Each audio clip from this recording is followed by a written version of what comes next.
We arrive at the location at just before 10 a.m. on Saturday, September 7th, 2024. This is the community of West Chicago, Illinois, so named as it is west of Chicago. To Chicago area railfans, this is a famous railroad junction where the East-West Union Pacific's Geneva Subdivision crosses the North-South Canadian National's Leafton Subdivision. These are former Chicago and Northwestern and Elgin, Joliet, and Eastern rails. This spot is unique in two ways. One, because of the triple set of diamonds, making for an interesting sound, and two, because the junction is still guarded by an active interlocking tower. The tower, which is the brick building off to the right of the screen, is named JB Tower. It used to be a former Elgin, Joliet, and Eastern tower. Now it is a CN property. To get permission through the junction, all trains have to contact the JB Tower operator for permission through, making this spot indeed unique. In addition to UP and CN trains, the junction sees action from the Chicago Commuter Rail Service Authority, better known as Metra. If you are railfanning the Chicago area, this junction is indeed a worthwhile visit, and today we will get a sample of some of the action.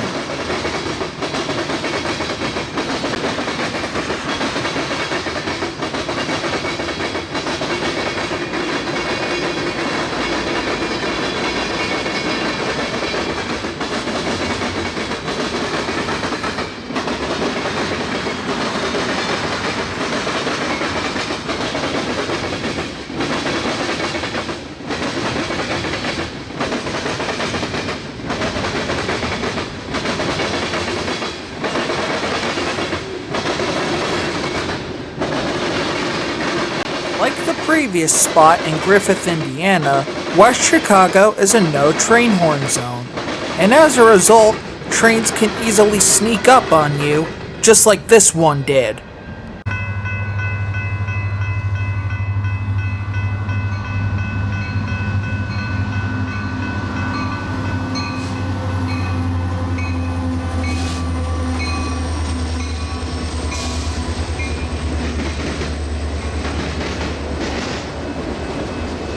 A westbound UP auto rack train scares me half to death.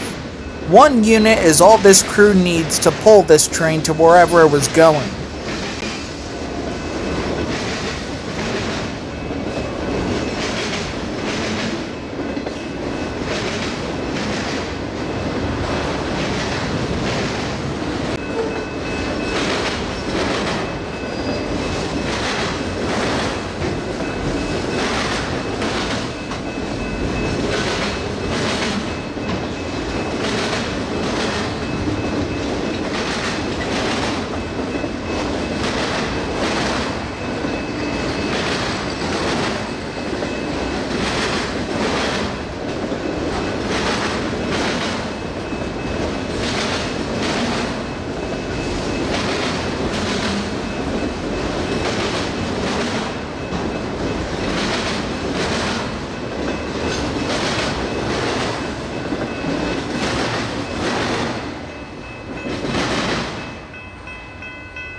Another UP train, this time going eastbound, appears on the same track as the last one did. The Geneva Sub is the busier of the two lines in West Chicago, and it is a part of Union Pacific's famed overland route from Chicago to the West Coast. Anywhere from 60 to 70 trains a day are common on this line, including high-priority shipments from UPS and other shippers. But as you'll see, it conflicts with CN's traffic in a little bit.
Another southbound CN train makes an appearance in West Chicago.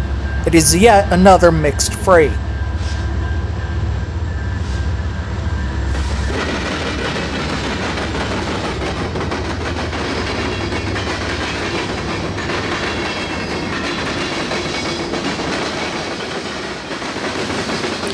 Before CN's acquisition of the Elgin, Joliet, and Eastern in 2009, traffic on this line was very light, allowing Union Pacific and Metra trains almost unlimited access through the junction with a few interruptions here and there.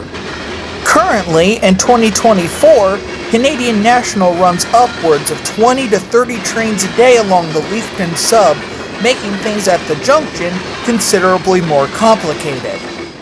Union Pacific and Metra trains often have to wait their turn to pass through the CN-controlled interlocking, and this has been a long fight between the three railroads.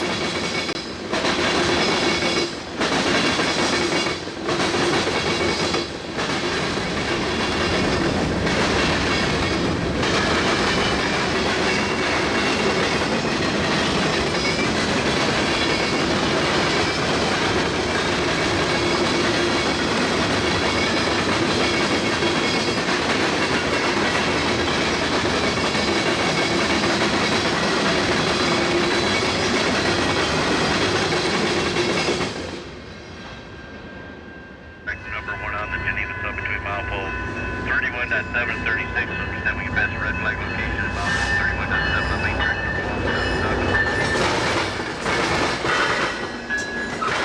A westbound Metra train is next through the junction. Given that this was a Saturday, there wasn't very many of these running.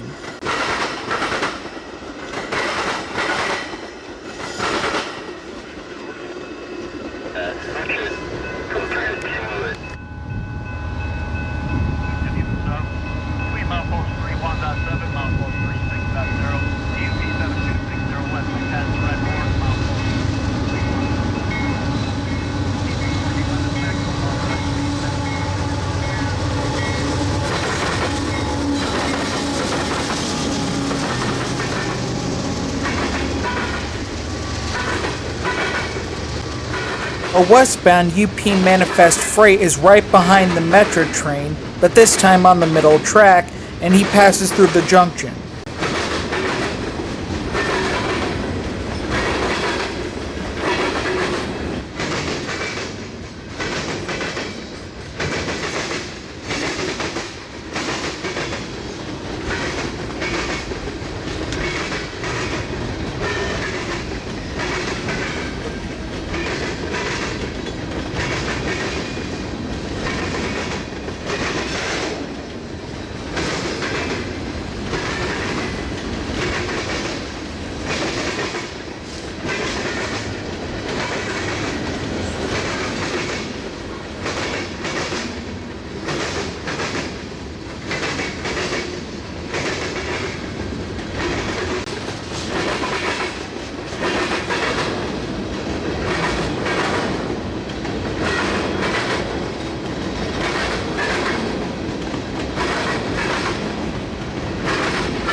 From this angle, we get a perspective of the obstacle that UP and Metra trains have to deal with. The UP train in the background is a transfer run between Global 3 yard in Rochelle to Global 1 yard in Chicago, but he is being forced to wait for the CN train to come first.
After about another 5 minutes, the eastbound UP intermodal train glides across the diamond.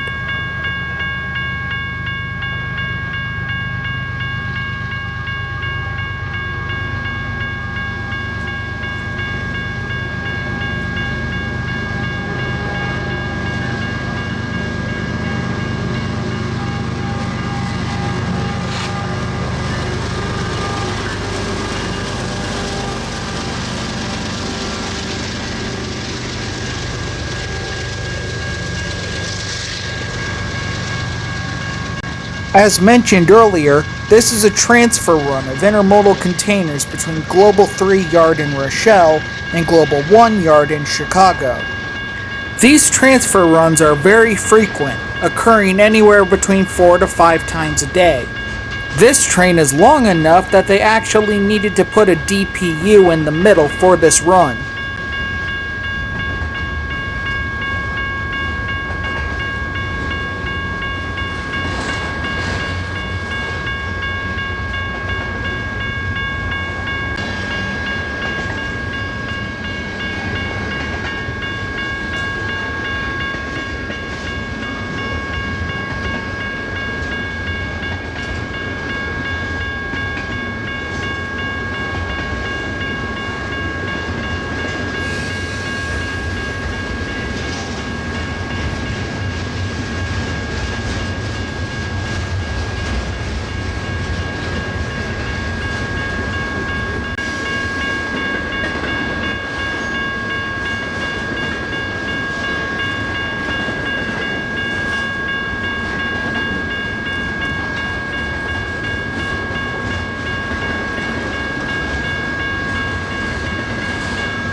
Another eastbound intermodal train on the UP is in the picture now, and one that is red hot.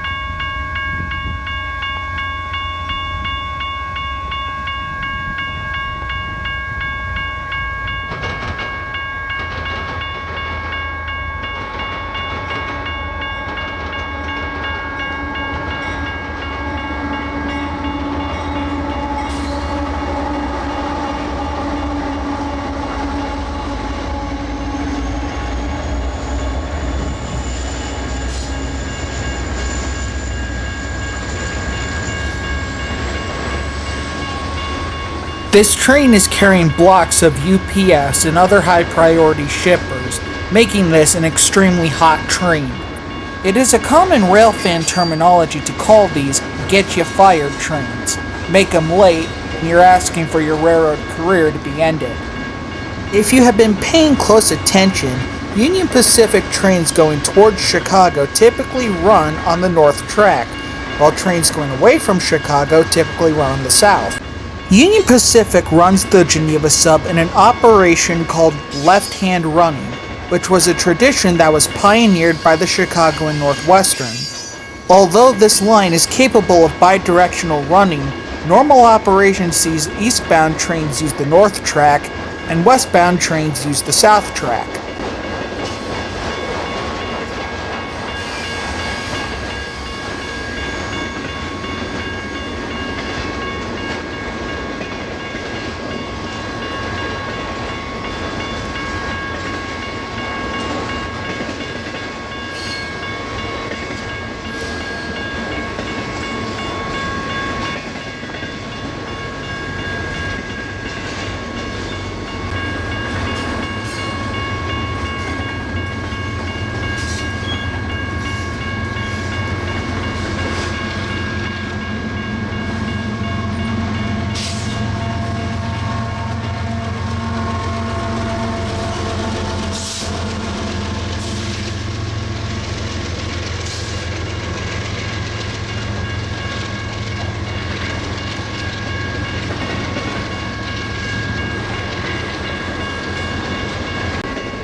Like mentioned before, West Chicago is a no train horn zone, and as a result, it happened to me again.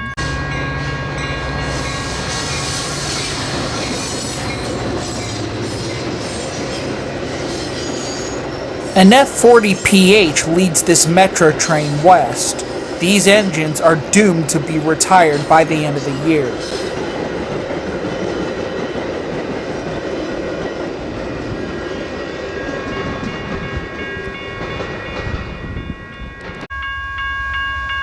After raining manifest freights almost all day, it is suddenly raining intermodal trains, as another eastbound UPS priority train makes its way across the diamond. Once again, it is showing off the left-handed running operation of the Geneva Sub.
Being forced to shoot handheld, another UPS train passes through West Chicago on the UP, this time going westbound. As you can probably tell by the banner, it was a windy day today, but they don't call Chicago the Windy City for nothing.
The Metra train we saw a few moments ago now comes back going east, this time in push mode.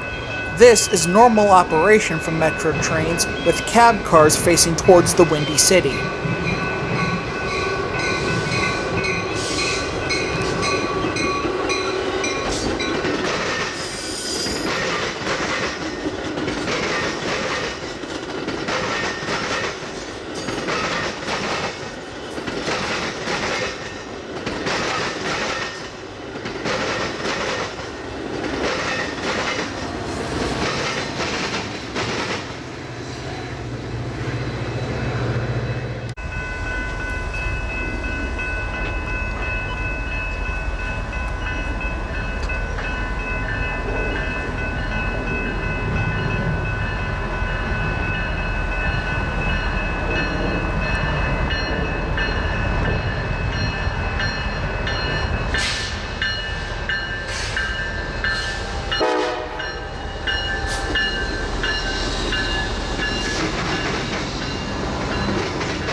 A UP-ST70 Ace Tier 4 and a UP-AC6000 rebuild are pulling this mixed freight east.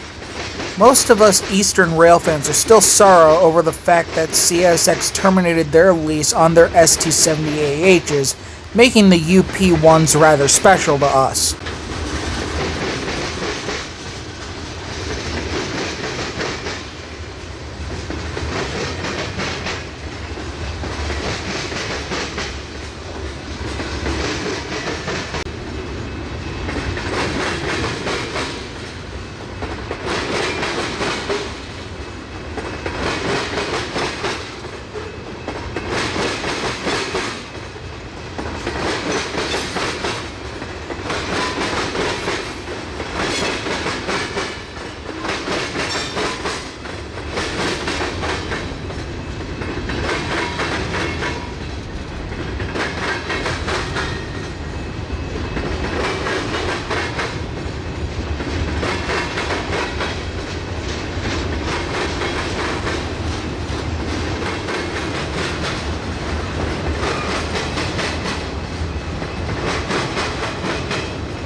Following right behind the last eastbound train is another eastbound on the middle track. Like I mentioned, JB Tower can be a busy place.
In perfect evening light, CN sends yet another southbound past JB Tower.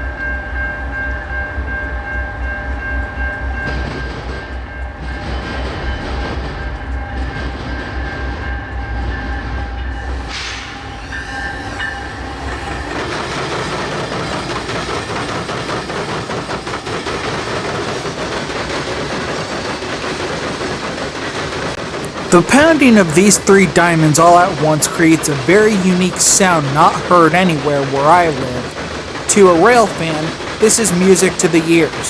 To ordinary people, it may sound like a light machine gun.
In fading light, a train of loaded potash hoppers on the CN passes by JB Tower.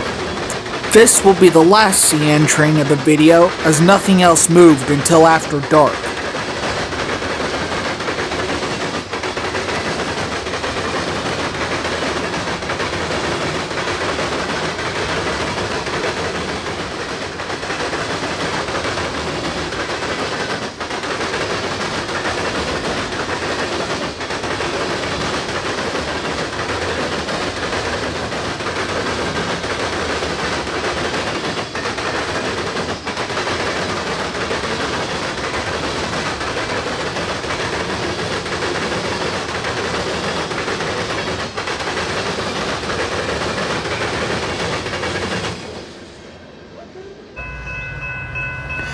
With the sun angle just perfect, we set up for what is undoubtedly the catch of the day.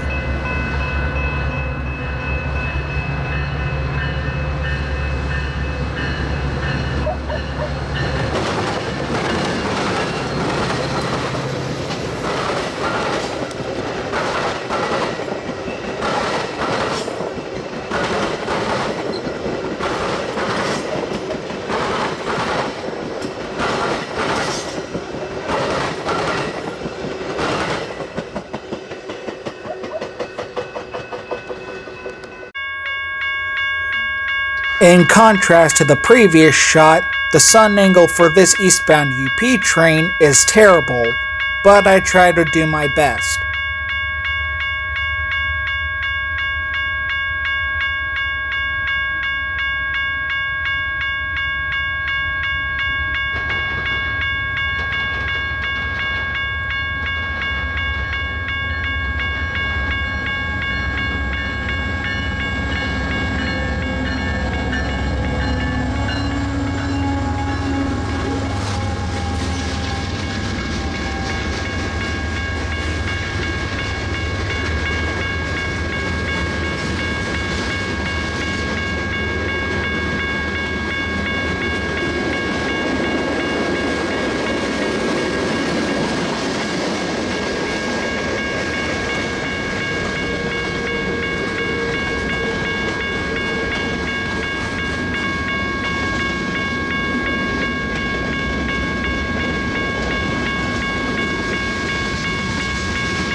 With daylight nearly gone, one more UP eastbound movement makes an appearance in West Chicago.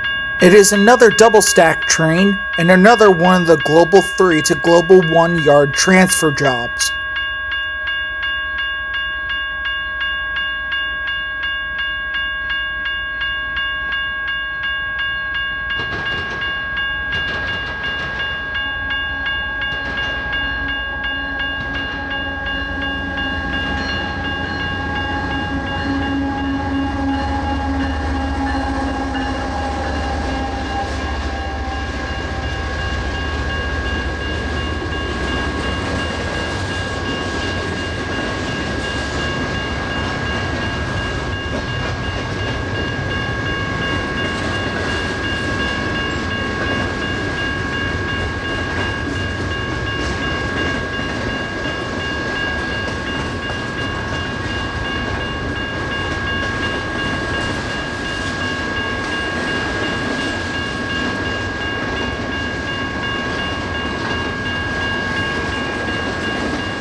As the UP train heads off towards the Windy City, this brings our visit to West Chicago to a close. I hope this video leaves the impression that JB Tower is a very busy junction, and it is a worthwhile visit. If you plan to visit West Chicago, please take this notice to stay clear of JB Tower. Canadian National has a very strict no trespassing policy, and they will ask you to leave if they find you suspicious.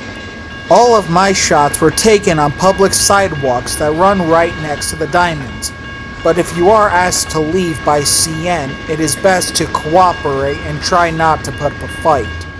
In our next video installment, we will be visiting a city known as Rochelle and the location of the first ever railroad park built in the United States.